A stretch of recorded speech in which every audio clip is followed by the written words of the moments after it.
വടക്കേക്കര തിരുവീശംകുളത്ത് അർണവൃക്ഷ തൈലാദിവാസം ധ്വജപ്രതിഷ്ഠ ഭക്തിനിർഭരമായ ചടങ്ങുകളോട് നടത്തി. ധ്വജപ്രതിഷ്ഠാ ചടങ്ങുകളുടെ ഉദ്ഘാടനം Guruvayur Devaswom board member VN Raveendran നിർവഹിച്ചു.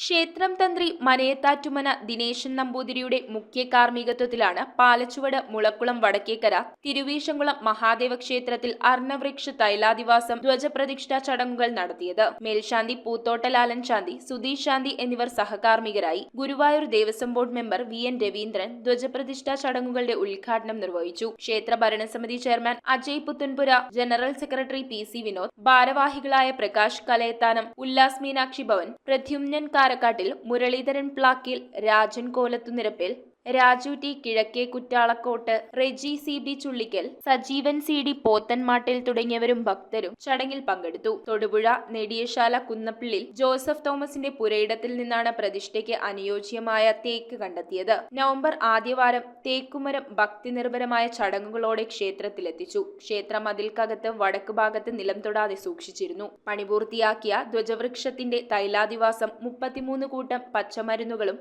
എള്ളെണ്ണയിൽ ചേർത്ത് കാച്ചി ഔഷധമാക്കി എണ്ണത്തോണിയിൽ ഇറക്കി വയ്ക്കുകയായിരുന്നു. ചേരാനല്ലൂർ രാജഗോപാൽ, മലപ്പുറം വിഷ്ണു എന്നിവരുടെ നേതൃത്വത്തിലാണ് എണ്ണത്തോണിയിലേക്കുള്ള എണ്ണക്കൂട്ട് പാകപ്പെടുത്തിയെടുത്തത്. News bureau, Piravom. Kopparambil ayurvedic hospital and research centre. ഉഴിച്ചിൽ, lumbar spondylitis, cervical spondylitis, disc bulging കൊണ്ടുണ്ടാവുന്ന ബുദ്ധിമുട്ടുകൾ എന്നിവ ചികിത്സിക്കാൻ വിദഗ്ധരായ ഡോക്ടർമാർ. Kopparambil ayurvedic hospital and research centre.